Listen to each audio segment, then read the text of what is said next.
Trump approval way above his entire first term as Democrats cling to narrow congressional ballot lead. Hello, this is Robert Romano, Executive Director with Americans for Limited Government and Americans for Limited Government Foundation. Hit that subscribe button.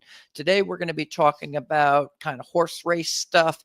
You've got Trump approval ratings are higher than they ever were during his first term in office. In the meantime, Democrats' lead in the congressional ballot is very slim, only a couple of points. Usually they're 7 points ahead at this point in an election cycle. And it's like, well, we just had the inauguration. We just had an election last year. What do you mean, Robert? There's already another election? Yep. Every 2 years, periodic elections. This is James Madison's prescription to have elections every 2 years in the legislature. Our Congress for the House and the Senate, 1/3 of the Senate comes up every 2 years. The entire House of Representatives comes up every 2 years. And no, it is not too early to begin polling the congressional midterms. In fact, it might be more accurate to do it right now. And it gives you an idea of what the state of play here is. The fact is that Republicans and President Trump have never been more popular in this particular midterm cycle. And also Democrats have never been less popular heading into the previous midterm cycles, going back, although in 2002, since 2002, when they actually lost a few seats in the House of Representatives. That does not usually happen. Usually the opposition party is going to pick up seats in the congressional midterms. And that's probably what you would expect to happen heading into this one. So only 3 times in the past century has the opposition party failed to pick up seats in the midterm elections, going back, you have to go back to 1934, 1998, and 2002, when the White House incumbent party actually picked up seats in the House of Representatives. Usually it's about 90% of the time, though, the opposition party is going to pick up seats. And in the Senate, too, about 2/3 of the time, the opposition party will tend to pick up seats in the Senate, although there are more exceptions there. It's about a 2 out of 3 chance that you're going to pick up seats, but a 1 out of 3 chance that you won't pick up seats. So that could be good news for President Donald Trump as we head into the 2026 midterms, where the numbers are actually really not terrible for President Trump. He's got a higher approval rating now than he did in 2017, 2018, 2019, and 2020. And we'll go through these numbers. And Republicans are actually polling ahead of where they were at this point in the cycle in 2017 and in 2005. So Republicans could be positioned to actually do much better in the midterms than normally occurs. But first, I wanted you to hear from Chuck Schumer. He was on PBS News Hour recently and talking about how they're going to go after Trump. His singular goal is to make Trump as unpopular as possible, basically to attack his approval rating. Let's take a listen to this. No. What does the fight look like? We're going to go after. We're going after him in every way. And by the way, the people before who said he'd be shamed and come to the table, that's the exact opposite of what that is. So you can't have it both ways. But I would say this. In 2017, when he was last here, Nancy Pelosi and I said we're going to go after him on health care. He was very unpopular with that. We're going to go after him on tax breaks for the rich. And then we won the House and picked up some seats in the Senate in 2018. Same thing is going to happen now. And we're going to go after him in so many different ways. We are doing much better on the social media, led by Cory Booker and Tina Smith in our House. And so we're reaching people who were not reached before. We are mobilizing in New York. We have people going to the Republican districts and going after these Republicans who are voting for this and forcing them to either change their vote or face the consequences. This is a long, relentless fight that we fight every day. And I am confident that we will bring Trump's popularity, numbers, and strength down if we keep at it and keep at it and keep at it. There are those who believe that we... Okay, so they're going to keep at it and keep at it and keep at it, and they're going to knock Trump's approval numbers down. Now, as it stands, though, Trump's approval at 45.2% is actually greater than at any point on the average during his first term in office. And so here, these are the most recent polls that have been taken. You can see Trump had a brief honeymoon coming into office that lasted until about March 11th, and then March 12th he's underwater, and then you just kind of see him. Oh no, Trump's underwater. But this isn't unusual, actually, in this century. If you go to President George W. Bush in his second term, he goes underwater at right about May of 2005. And if you look at Barack Obama, he goes underwater as well in his second term, about June of 2013. So it's not unusual for a president in his second term to go underwater in the polls. And Trump doesn't have to face voters anymore. He's term limited. So that it's like, oh no, Trump's underwater. It's like, well, yeah, but look at the approval rating, 45.2%. In his first term in 2017, his approval rating was 40.5%. In 2018, it was 42.5%. In 2019, it was 43.4%. And then 2020, it was 44.4%. So Trump's actually above where he normally would be. So let's jump into my piece here. Now that we've heard from Senate Minority Leader Chuck Schumer, he's confident that they can bring Trump's popularity numbers and strength down if they keep at it. And that, again, was on March 19 on PBS News Hour, outlining the singular goal of Democrats who are in opposition to President Donald Trump and Republicans who have House and Senate majorities to, quote, bring down the president's approval ratings, to hinder his policy agenda in Washington, D.C., and hurt Republicans in the 2026 congressional midterms. Since taking office in January, President Donald Trump has taken to quickly implementing his agenda, particularly on immigration and trade, securing the border, halting the flow of illegal aliens into the U.S., deporting terrorist, criminal, drug cartel gangs, and using tariffs to initiate negotiations with trade partners. In the meantime, Republicans in Congress continue completing work on their plan to extend and expand the 2017 Trump tax cuts, secure the border, and lock in any savings found by the White House Department of Government Efficiency.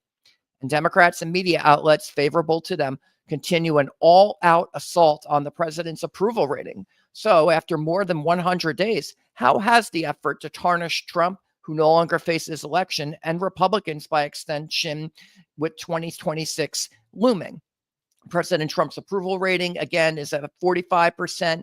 And in 2017, though, it was much lower. It was at 40%. In 2018, 42%. 2019, it was 43%. 2020, it was 44%. So President Trump is actually ahead of where he was in his entire first term.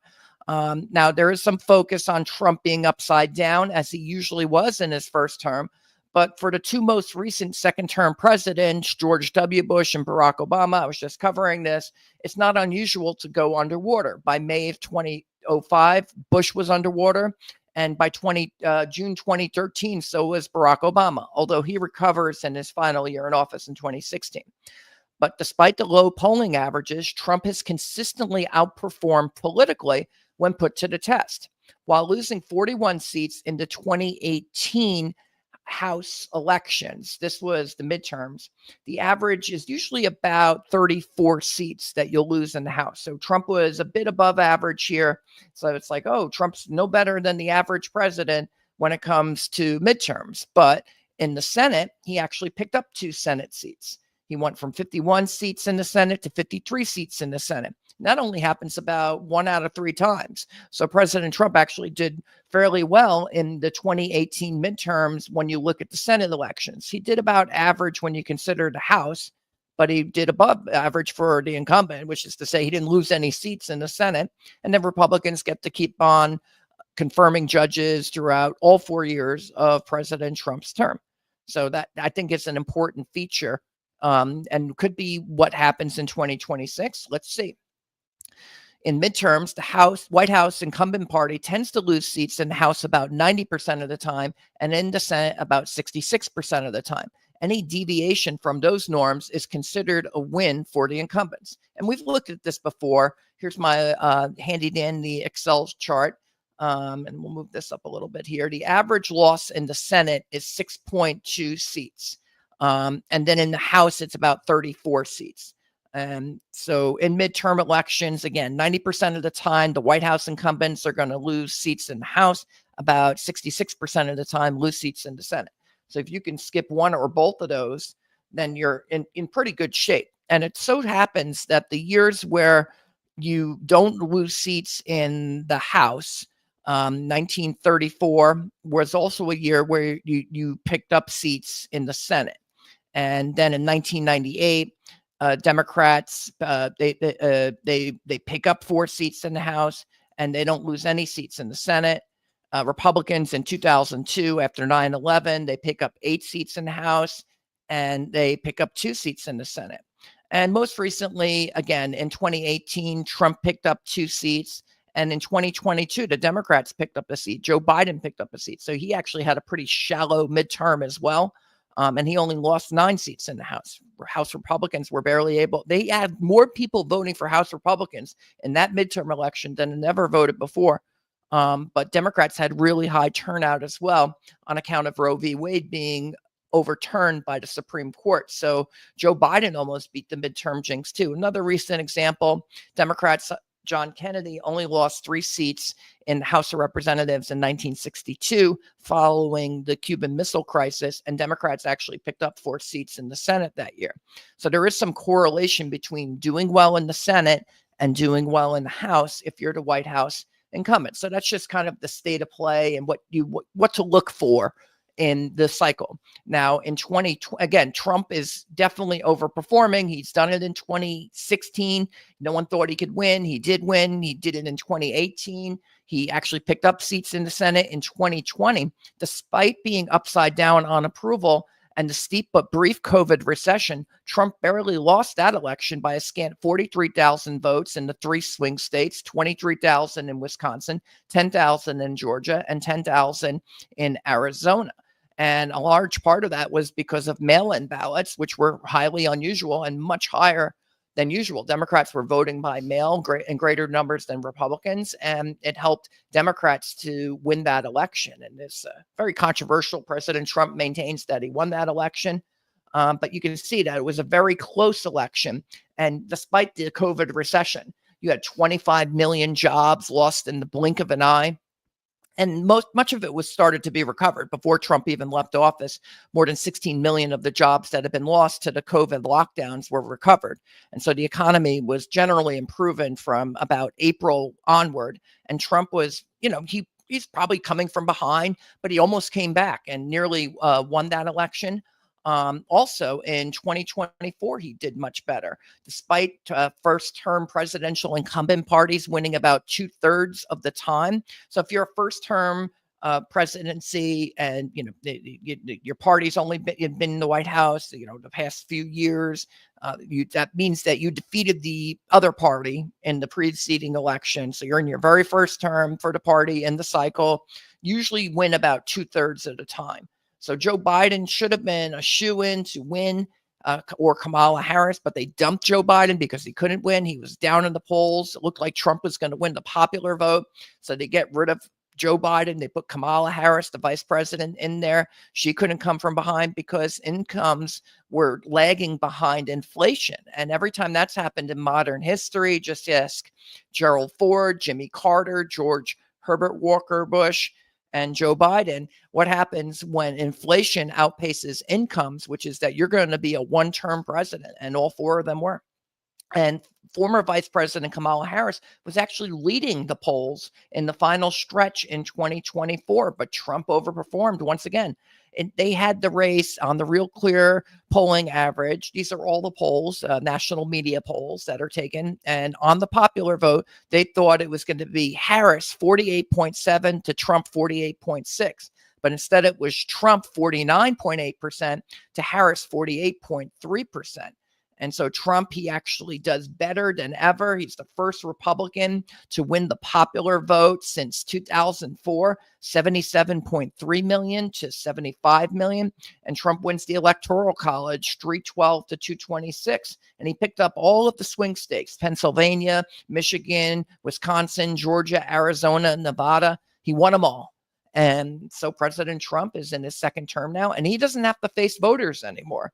the thing that everyone's going to be looking at going forward, I think, is going to be these congressional midterms. But Trump, he's consistently overperformed what the polls said. So I think that's one important point to kind of keep in mind here as we start to look at the congressional midterms. And as far as the 2026 midterms go, again, Trump is in his second term and constitutionally no longer face voters. Democrats only have a 2.3 percentage point lead in the generic congressional ballot, 46% to 43.8%. So here's the 2026 generic congressional ballot. Democrats are up by 2 points, 46.1 to 43.8. Well, how does that compare to other midterm cycles where Democrats were in the opposition and therefore, you know, the incumbents are the Republicans in the White House and they're expected to lose seats? How did the Democrats do in those polls? Well, in 2018, the average right before the election was 7 points. In 2006, the average before the election was 11 points. But if you know, that's in the month before the election. So how did they fare in the lead up to, the year prior to that? Well, in 2017, leading into 2018, in contrast, Democrats had an 8.2 percentage point lead in the generic congressional ballot, 44.3 to 36.1. And in 2005, leading into the 2006 midterms, Democrats had a 7.3 percentage point lead, 47.5 to 38.4. And again, compare that to where they are now. Democrats are only up by 2.3 percentage points, 46.1 to 43.8. That means Democrats are vulnerable in the midterms. Republicans could actually flip this, and they might stand a better chance than normal. And certainly this is the worst the Democrats have appeared in the generic congressional ballot when they're in opposition, when they should have the advantage, since 2002, following 9/11, when Republicans actually picked up seats in the House of Representatives. If you look at the 2002 House of Representatives elections, Republicans picked up 8 seats. Democrats actually lost 7 seats. And again, that's only happened 3 times in the past century where the White House incumbent party actually picks up seats in the House of Representatives. And the other 2 times were 1998 and 1934. So you have Franklin Roosevelt, Bill Clinton, and George W. Bush are the only presidents to pull off this feat in the past century. And the events, there are exigent events that are ongoing. So you have the Great Depression. Voters still blamed Republicans for the Great Depression in 1934. So Democrats pick up seats. In 1998, you have Monica Lewinsky. And maybe voters thought that Republicans had overstepped in trying to impeach Bill Clinton. Is in the run-up to impeachment that that election occurs. And maybe voters kind of get sour on going after Bill Clinton via Congress. And then in 2002, it's 9/11, where after the terrorist attacks of September 11, 2001, George W. Bush has sky-high approval ratings, and he's making the case that he needs more Republicans in Congress to pursue the war effort. At that point, we were going to war in Iraq, and, President Bush did very well in the midterms. He picks up 8 seats in the House of Representatives. So, and as far as the polls go, this is the worst we've seen Democrats in this type of cycle where it should be a blue wave, are only up by 2.3 percentage points at this point. So this could be something worth watching, in my opinion. The difference is while Democrats are polling 1.1 percentage points higher than average compared to 2005 and 2017, Republicans are polling 6.5 percentage points above average. Certainly it's early and that can change, but the fact is these are the worst midterm polling numbers for when the Democrats were in opposition and poised to pick up seats since 2002, when Democrats lost 7 House seats following the terrorist attacks of September 11, 2001. One of only 3 times in the past century the incumbent party picked up seats in that time. Again, it was 1934, 1998, and 2002. In short, Trump and Republicans, in fact, are currently having some of their best numbers, while Democrats, in fact, are currently having their worst numbers since 2002, when they should be in the pole position to pick up seats. So I think that Republicans are going to kind of give Democrats a run for their money. And I also wanted to, I should have pulled this up, the 2026 Senate elections.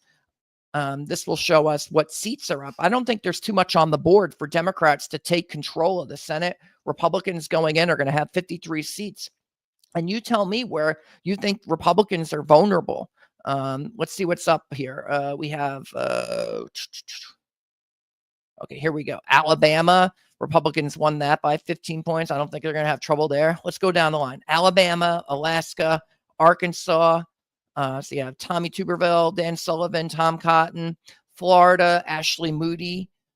She's the new appointed senator there. So you're going to have a special election there. So maybe Florida is something the Democrats might be a bit more competitive in. Jim Reich, Idaho. I don't think Democrats are going to be competitive there. Joni Ernst, Iowa. Joni Ernst is pretty popular. I think that she should be fairly. It says likely R here. So what are they saying here? Florida, lean R, likely R. Iowa, Kansas. Mitch McConnell's retiring, but still considered safe. Louisiana, Bill Cassidy, that's considered safe for Republicans. Cindy Hyde-Smith, Mississippi, safe Republicans. Steve Daines, Montana. Pete Ricketts, Nebraska, likely R. Tom Tillis, North Carolina. This might be one to watch. It's considered a toss-up. John Husted, Ohio. This is also considered a toss-up. This was J.D. Vance's seat. So you have Ohio and Florida. So J.D. Vance's seat in Ohio and Marco Rubio's seat in Florida could be interesting. Special elections. Mark Wayne Mullen, Oklahoma. So that's that's a safe R seat. Lindsey Graham's, that's likely. South Carolina, likely R. Mike Rounds, safe R. South Dakota. Bill Haggerty, Tennessee, safe R. John Cornyn, Texas. He's facing a primary challenge from Bill Paxton. So that could actually, if Bill Paxton wins the primary, then you have the sitting senator is not going to be seeking re-election because they lost in a primary. That could actually give Democrats a slight boost there if Republicans are fighting amongst themselves in Texas. Something to watch there. So that's a lean R at the moment. Shelley Moore Capito, West Virginia, that's R plus 21. That's safe R. Cynthia Loomis in Wyoming, R plus 23. That's safe R. So can we pick 3? Really, Democrats need 4 seats because if you go with 50-50, J.D. Vance still breaks the tie. So the Democrats got to pick up 4 seats here. So see if we can find them. Maybe North Carolina 1, Ohio 2. Susan Collins is considered a toss-up. Susan Collins usually wins pretty easily. We'll see what happens there. Could Susan Collins be ousted? If you just take the toss-ups 1, 2, 3, then Democrats can't win. Democrats won't win. And the Senate, and even it would go to 50-50. If all of the toss-ups in this map, Maine, it's North Carolina, Tom Tillis, John Husted, and Ohio, you kind of expect the Republicans are probably going to do well in Ohio. They're going to do well in Florida. These are states that have been trending Republican for the past several cycles. So we'll see if that holds up when Democrats have the advantage in the midterms, or they should have the advantage in the midterms. But there's also some seats up that Republicans could be competitive in, particularly Michigan. There's an open seat there. Could they do well in Michigan after Trump, who has won there twice? Is that going to, will Democrats, when they're running with a blue wave kind of cycle in opposition, they're going to probably do better in that seat. But that's an opportunity for Republicans to pick something up. Also, the Georgia Senate seat is another state that was Republican, but they say it tilts Democrat. John Ossoff, could he lose in 2026 and Republicans pick up a seat there, maybe get a little insurance there? So I'd say there's an opportunity in Georgia for Republicans to make some ground up. Dick Durbin's retiring in Illinois, but I think everyone thinks that's still going to be likely Democratic. So this is what's on the board. So what does this mean? Republicans are likely to do better in the 2026 Senate elections than White House incumbent parties normally do. They might not lose any seats. And then if that happens, then it's far more likely that they'll do better in the House as well. Again, the years where you don't lose any Senate seats tend to be a little bit better on the board. In 2022, that was true. Democrats pick up 1 seat. They only lose 9 seats in the House. In 1998, that was true. Democrats don't lose any seats. In the Senate, they pick up 4 in the House. In 2002, that was true. Republicans pick up 2 Senate seats and 8 House seats. Let's see, 1962, that was true. Democrats pick up 4 Senate seats, and they only lose 3 seats in the House. 1934, Democrats pick up 9 Senate seats.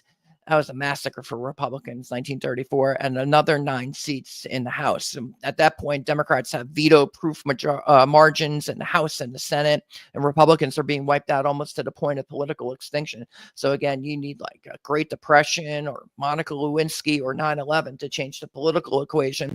But you could have like Roe v. Wade being overturned. That can make a difference. You could also have Trump running very strong in these swing states or in these Senate states in 2018, and that makes a huge difference. And so, yeah, anything can happen in these midterm elections. It's not a fait accompli for Democrats that they're going to pick up the House and the Senate, although you kind of think that, oh, they only need to pick up a few seats in the House. That's true. I think they only need to what's the current House majority? It's not that big. 2026 House elections. Let's just double check that. What do they have? A 3-seat margin, the Republicans in the House? 220. So they can only lose 3 seats, and then Democrats would pick up. It would get to 218 if Republicans are down to 217. And on my board, there's never been an election where, when you lose seats, you're going to lose, less than 3. The smallest margin of loss was in 1962 when Democrats lost 3 seats. So that's interesting that you would lose seats. Like the idea that if you're going to lose seats, you're probably going to lose at least 3 seats. So you have to pick up seats for that to not be true. Otherwise, you're probably going to lose at least 3 seats. So then Republicans actually have to beat the midterm jinx in order to, because they have such a small majority in the House, only 220 seats. Now that's enough to get his budget bill done, to get Trump's no tax on tips, no tax on Social Security, no tax on overtime, get factory expense in to incentivize businesses to build factories and do manufacturing in the United States. They've got a big enough majority to do that. And, they better get something done if they want to have any chance, I think, in the midterm. So watch for Republicans to kind of stick together and implement as much of their agenda as possible so that they have something to campaign on in 2026. If they don't get the budget bill done with reconciliation, I think Republicans, Mike Johnson in the House, John Thune in the Senate, they would be considered failures. And I think that they don't want to be considered failures. So there'll be an awful lot of pressure on both the Senate and the House to get the budget bill done. And I think that Trump's going to hit once they do that, they're going to hit the trail hard. They're going to make a play to keep the Senate, and they're going to try to break the midterm jinx in the House. And with the generic congressional ballot being so narrow right now, Democrats are kind of unpopular. This is a very narrow lead for Democrats to be up by only 2 points. Again, in 2018, when you got to the final stretch, they were up by 7 points. In 2006, they were up by 11 points. But sometimes the opposition party doesn't win at all. And you can count on the polls. If this congressional ballot, the generic, shows that Republicans are ahead, you can take that to the bank. These generic congressional ballot polls, they're pretty accurate. I went back and I looked at every single cycle. They always get it right on average. In any event, I think we're coming to the end here. So if Schumer and congressional Democrats' goal is to, quote, bring down Trump and Republicans and raise their own fortunes, so far, it's not going so well. But keep at it, Senator Schumer. Stay tuned. This is Robert Romano, Executive Director with Americans for Limited Government and Americans for Limited Government Foundation. Hit that subscribe button, ring the bell for notifications, and have a good day. But first, let's go to the chat. I see you guys are talking over there, and love to hear what you're saying about the horse race for the 2026 midterms. This is we've got lots of chats here. I love it when we have lots of chats. All right, let's see. Barbara Burmel, all you asswipes are going to Gitmo for treason. Middle finger. I don't know. F you too, I guess. Damn. Eddie Seller says they are pumping the media was pumping a lot of false information about Trump in his first term. Russiagate, that's true. And people were believing it. I don't trust a single news reporter out there. Laura Loomer, she knows how to report. I trust her and enjoy reading her articles. All right, thank you for your comment. Let's see, Betsy Burns. Schumer can't bring down anything but Democrats. How you doing, Betsy? Yeah, I think that right now it doesn't look like Schumer's doing a great job at driving Trump's numbers down. He should probably focus more on congressional Republicans. Let's see. Marcia Preston Shepard says he is 100% in my book. Okay. Crypto Chad says, is this a Republican channel? Actually, we're nonpartisan. This is Americans for Limited Government. So we're just going to tell you what's going on from a limited government constitutional perspective. But, we'll also kind of cover what's going on in the elections and provide educational material about what's going on here. So in this case, we're looking at polls and what might happen in 2026 and, try to put our predictive analytics hats on or something like that. Rebel for Life says yes. Let's see. Rebel for Life says, thus the false headline. Okay. If you say it's false, Trump's approval numbers are higher now than they were in the in the midterms. So let's go back. We'll go back again. Oh, there's a false headline. We can litigate that. We're gonna relitigate the video you just watched, where I will show you once again that Trump's approval rating is higher now than it was in his entire first term. Right now, it's at 45.2% there. There it is, 45.2 on average. And in 2017, it was 40.5%. In 2018, it was 42.5%. In 2019, it was 43.5%.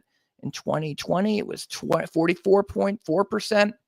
And also, Democrats are struggling to keep their lead in the congressional midterms. There they are. They're only up by 2.3 points. But in 2018, they were up by 7 points. We're up by 11 points in the polls. So if the Democrats are only up by 2 points, that means Republicans are in striking distance. So we do not have a false headline. We have a bunch of ankle biters in the chat. I appreciate you watching and tuning in. But I stand by my headline. The headline is accurate, and you are false. You are inaccurate. Let's see here. Let's see. Go back to the top here. Let's see. Crypto Chad, thanks. Is it a conservative channel or a MAGA channel? I say make America great again. Rebel for Life, that would be all of the above. Okay, if you say so. Graham Tomlinson says BS. I say not BS. I say it was accurate. Rebel for Life, maybe we can leave some blue hearts. They'd like that. All right. Maurice Silverman, Grumpy Finn says delusional. And how do you feel about Trump saying he doesn't have to defend or uphold the Constitution? He swore an oath to defend and uphold the Constitution. I saw it on Inauguration Day. You saw it on Inauguration Day. And he took the oath. Maurice Silverman says maggots. All right. Man, bunch of Trump lovers here. Crypto Chad says, I don't think that's possible. I don't see any of the Reagan-Bush values. I have been right-leaning conservative, so it's hard to find content. Rebel for Life leaves a bunch of blue hearts. Crypto Chad says, I don't get attacking Canada for no reason. Now they're arming up and not buying weapons from the United States. Oh no, the poor weapons manufacturers. Who cares? Canada is not a threat to us. Don't worry. Rebel for Life. Crypto, what values? The administration has no values. Time for you to switch sides. You'll find some useful content and truthful as well. Crypto Chat, bunch of ankle biters. I'm loving this. I believe in due process, trust in the courts, and fair trade, not with other allies, but against billionaires. Well, Trump ran on free trade. That helped him to win Pennsylvania, Michigan, Wisconsin, states that I think both Republicans and Democrats are going to be competing in heavily in the coming election cycles, given what's happened in 2016, 2020, and 2024, where they keep flipping back and forth, depending on who the winner is. They're picking up the Rust Belt, and they have to run tough on trade. Not even Joe Biden dared to remove the Trump tariffs on China. Let's see here. Psychotron 2025 says funny stuff. Crypto Chad says Steve Daines is in trouble. The Montana Republican Party is having to censure 12 members, including my representative Republican. Let's see.